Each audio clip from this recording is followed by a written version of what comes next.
القہارو زیر کرنے والا، ہمیشہ غلبہ رہنے والا۔ القہارو وہ ہے جو سب پر غالب ہے اور جس کے سامنے تمام مخلوق ہتھیار ڈال دیتی ہے۔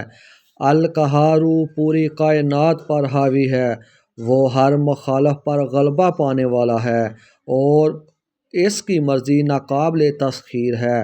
جو وہ چاہتا ہے اسے کوئی روک نہیں سکتا۔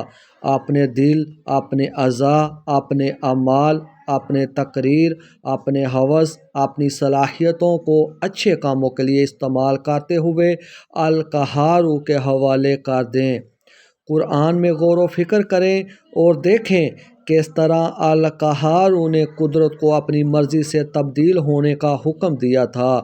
وہ آگ جو ابراہیم علیہ السلام کو جلا نہ سکی، وہ چاقو جو اسماعیل علیہ السلام کو ذبح نہیں کر سکا، وہ ویل مچھلی جس نے یونس علیہ السلام کو نگل لیا تھا لیکن انہیں ہضم نہیں کر سکی۔